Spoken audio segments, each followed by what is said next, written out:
Hey everybody, welcome to another conversation here on HBCU Game Day. Man, football is in the news and in a big way. We've been following it all week. FAMU has put everything in place to leave the MEAC and join the SWAC. Joining us now is Dr. Charles McClelland. He is the commissioner of the SWAC. Sir, it's been a busy week for you.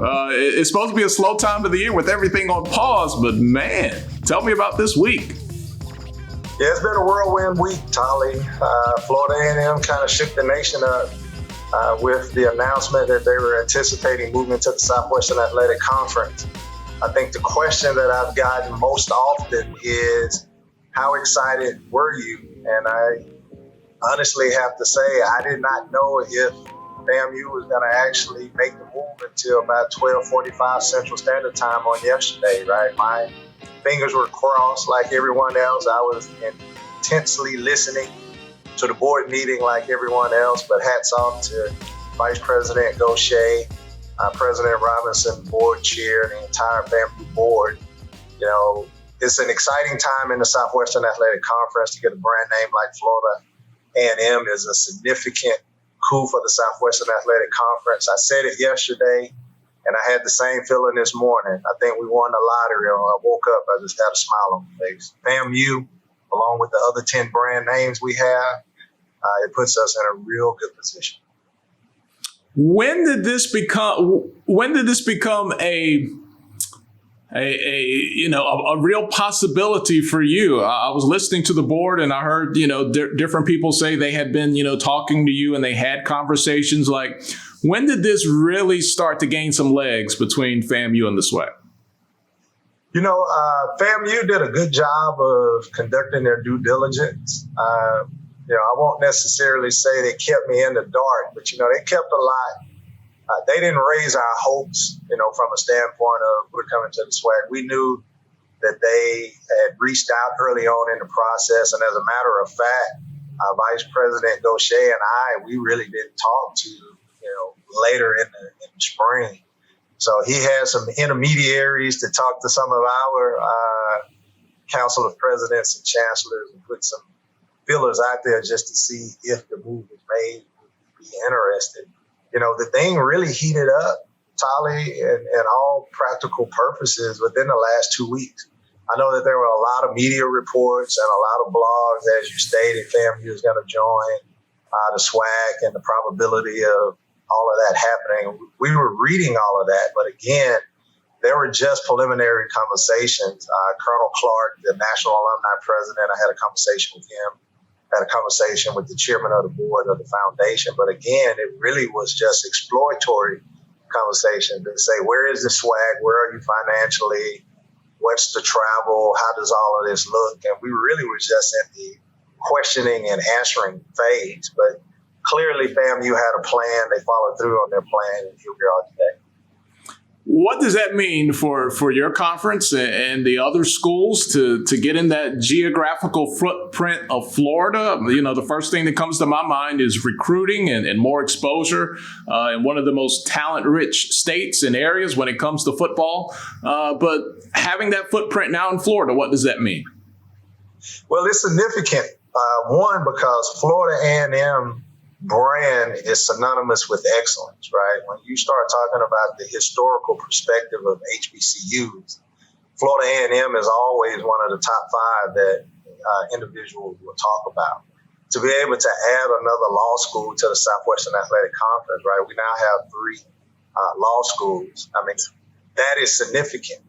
So from our standpoint, being able to not only get into Florida from an athletic standpoint, but Florida from an academic standpoint is huge for our other 10 member institutions. Southwestern Athletic Conference, we turned 100 years old this year. It's been 22 years since we've admitted our last member. We've probably been the most stable conference of all conferences. There hasn't been a lot of movement within the Southwestern Athletic Conference. Part of that is the mission. They're similar. The geographical footprint is similar.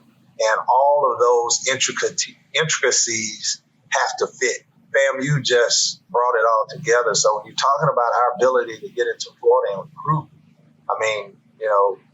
I'm going to put up a sign as you cross that state line from Alabama going into Florida, from Mississippi, from Alabama going into Florida on I-10 and even coming down from Montgomery. We're going to put up a sign and say, you're now entering SWAC country. It's time to go out there, recruit. And just imagine, look at the football talent in the state of Alabama. Look what the University of Alabama has done. You match the speed of Florida with the power of Alabama, Texas, with the style and pizzazz of Louisiana, Mississippi, and Arkansas. I mean, we're going to be a dominant league, and I am really looking forward to Florida A&M taking us to that next level from a competitive standpoint and from a recruiting standpoint. We've always got players from Florida, but this is going to open it up wide open. All right, so now you got 11 teams playing football.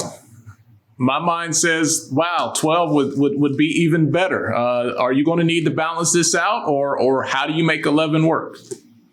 Well, the first thing is we're not going to expand just for the sake of expansion. There's going to be a strict criteria in which we want to be able to bring member institutions in. So our Council of Presidents have spoken. We talked about this extensively over the last week since we've had the notion that FAMU was headed for the vote. 12 is ideal. We have divisions in the Southwestern Athletic Conference. If you stay with 11, that's going to be disrupted some.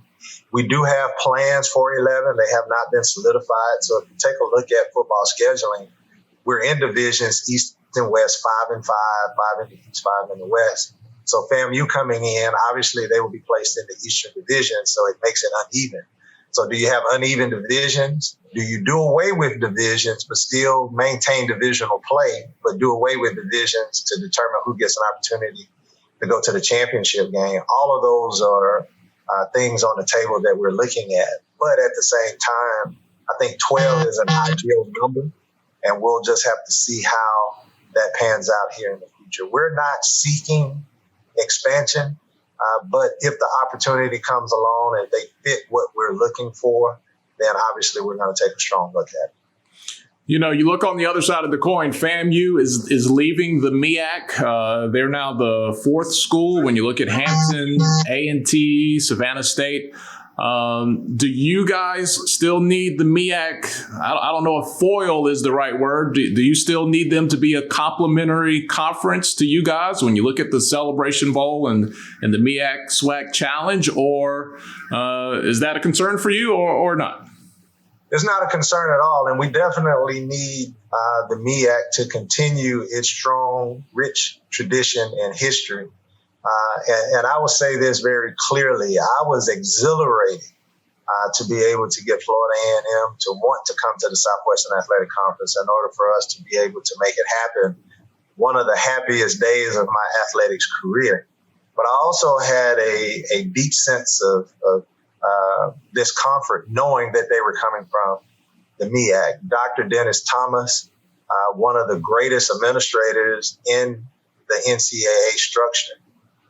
He reached his hand out when I became commissioner.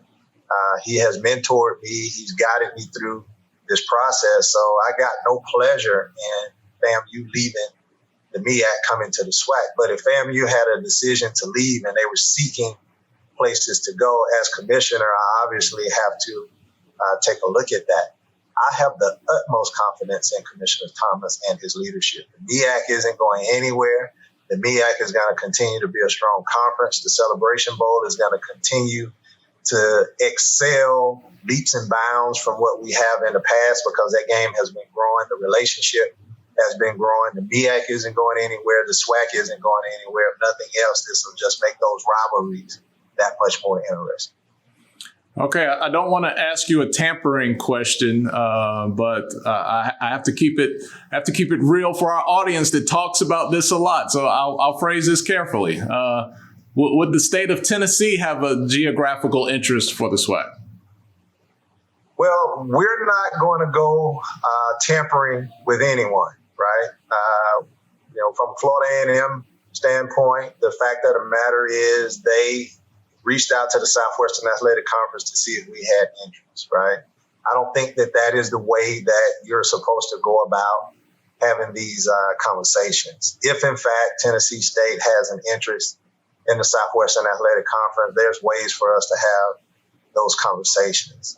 When you start looking at Tennessee State, obviously their brand is significant. Obviously, they fit within the region. They're, 100 miles from Alabama A&M. They have a very strong, passionate fan base. And when you really look at some of their largest attended games, they're against Southwestern Athletic Conference schools. But, Tennessee State has to do what's best for Tennessee State. And like I said, we're not going to go out and expand just for the sake of expansion. Teams are going to want to have to be, within the right fit, the right model. Institutions are going to have to want to be a part of the Southwestern Athletic Conference. It has to be a synergy there. So, we're not going to go out. We're not going to try to pry or poach Tennessee State from the OVC. They've been, strong members of the OVC for over 3 decades, and we understand and we respect that. We like what we have to offer in the Southwestern Athletic Conference, and if member institutions are interested in being part of that, then obviously we're at 11 and could possibly go to 12, but we will be very content at staying at 11 if that's the case. So this makes you it really makes you a super conference in terms of, HBCU fans and their interest and how they look at it. How do you think this raises your profile overall in the FCS ecosystem? Significantly, but keep in mind our strategic plan is different than any other FCS conference other than the MEAC. We're more like the group of 5 than we are FCS when it comes to our season because we're playing for the opportunity to go to a bowl game. So when we recruit, we're recruiting for bowl game. When we schedule, we're scheduling for bowl game. We're not necessarily scheduling for FCS playoffs. Although we want our teams to be of high caliber and high quality, and we want to be able to compete against anybody, our ultimate prize is a bowl game. So we're sending our best team to the Celebration Bowl, and if we have other great teams and they qualify for the FCS playoffs, then we want to send them to the FCS playoffs as well. So being a powerhouse in FCS is going to be judged on fan participation, television contracts, sponsorships, and our ability to win the Celebration Bowl. So that's ultimately what we're focusing on. But make no doubt about it, we have the Black college name brands in the South, Southeast, and Southwestern parts of the United States. And it's not just football. It's basketball, it's baseball, it's tennis, it's soccer, it's track. It's all of our sports. And oh, by the way, we got the best bands. So don't be surprised if we try to break into that market. If you're going to have a ballot of bands, you might as well do it yourself and keep all the money. We have all of the bands. We can do some inviting if we want to. We have the market now. So we're going to have to capitalize on it. Look, we are here today because my next question was about to be your band culture, which was already fabulous, just went up another notch or two with the Marching 100. Yeah, just think, you have the Marching 100 joining 10 of probably the most famous marching bands. I talked about Grambling yesterday. I remember as a kid in a small town called Sardis, Mississippi, back in the 70s, watching Grambling they made a movie of Grambling, right? They've held their Coca-Cola commercials for quite a long time. And you could go across all of our member institutions. I'm from Jackson, Mississippi, grew up watching Sonny Boom of the South. You went to the concession stand sometime during the game, but at halftime, you left the concession stands. You came out of the parking lot from tailgating to watch the band. We now have 11 of the best bands that are in the nation. Why not put those together, and why not create our own ballot of bands and give the money back to the bands in the schools? Why not create our own brand? Just, not just from an athletic standpoint, from a band standpoint. This opens up so many opportunities and avenues for us. But just keep in mind, we're going to make sure that we do the right things for our institutions. And the net goal of this is to increase the brand of all 11 member institutions and also increase the financial stability of all of our programs. And we now have a lot of assets and resources to do so. Dr. McClelland, you have done such a great job just in the short time you've been commissioner in the SWAC. One thing I heard FAMU talk about was something you helped accomplish at Texas Southern, and that was the regional sports television deal. And they used that as potential, something new that they could gain if they could put that in place. I know you often speak about the larger national broadcast packages. Are you encouraging, supportive of teams trying to gain revenue regionally if they can do that, much like the model you had at Texas Southern?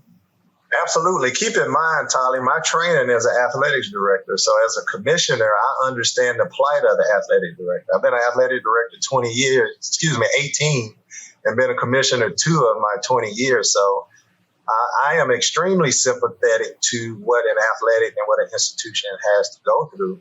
And my philosophy is we want to give them the greatest level of flexibility to be able to generate dollars. Within our ESPN deal, ESPN has first rights to refusal of all of our games, and it has a blackout clause of national media. Until we can get to a posture with ESPN through negotiations and contracts where we can give them first right of refusal and then they give the rest of those games back to us, we're now in a situation where we have to say, schools, you can, under the contract, have a regional game. So go out and get your regional games. Once we get to a posture to where we get a contract from a national standpoint that's going to be able to bring in the dollars of all of our games, then we will look at taking those regional opportunities away. But it's about finances. It's about being able to generate revenue. And we want to give our schools the greatest level of opportunity to do so. So until we get that multi-million-dollar deal, maybe like, the Sun Belt or the Conference USA, as long as we have the ability to have regional games on television, we're going to give that ability to our schools to do so. Since the last time we talked to you, I don't know. I think the country has either moved on to something else. There's so much going on, or maybe things are getting better with the coronavirus. What is your level of confidence about football in the fall as we speak right now? Well, we are moving forward to start the season, and I think every other conference is doing so. My confidence is probably where it was this time last week. And this time a month ago, it varies from we're going to play to we're not going to play. The coronavirus is going to dictate. In the Southwestern Athletic Conference, we're going to put the health safety of our student athletes, fans, constituents, coaches. Everybody is going to have that utmost consideration. They're going to come first. But at the same time, we have to plan to start and we have to plan to open. We're putting those plans in place. We have a COVID-19 SWAC Advisory Council. It's 30 or 40 people from the member institutions, given all facets of, how to reopen, how to start, social distancing, masking, all of those things. And we're going to create a comprehensive plan along with the NCAA and along with, CDC and all of the health guidelines. But if we don't get an opportunity to start, we have a plan for that as well. I don't want to sound like Elizabeth Warren, but every scenario, we have a plan for that. All the way up until we've modeled out starting Labor Day, starting the week after Labor Day, starting 2 weeks, 3 weeks, all the way until the 3rd week of October. That is our drop dead date in order to have a football season for the fall. But that doesn't mean that we push the football season back 3 weeks and start and go through December or January. It doesn't mean that if we stop at the 3rd week of October, we don't stop and pick up, or we start in spring. Everything is on the table. Some of that will need some NCAA legislation. I think nationally, though, we're in a posture where we're going to play football. It's left up to us to be able to create a plan that we're going to be able to keep people safe. And then we'll have to figure it out from there. People are going to test positive. We have to have a plan. We have to have all of those mechanisms in place, and that's what we're working on now. Well, Dr. Charles McClelland, he's the commissioner of the SWAC. Thanks for your time today. No problem. I see you twirling that football. We're going to send you a SWAC football. So the next time I see you do an interview, it needs to have SWAC on it. We're going to send you one in the mail, Tom. Hey, free 99. I'm all about free 99. Thanks a lot for joining us today. He is Dr. Charles McClelland. He is the commissioner of the Southwestern Athletic Conference, which is now welcoming FAMU to the fold. Thank you for joining us here on HBCU Conversations. Don't forget, if you're on YouTube, you can subscribe, you can like, you can hit that bell and get notifications every time we upload a new video. And we appreciate all of your support, no matter what platform you're watching us. We are HBCU Game Day. Enjoy your day. We'll talk to you soon.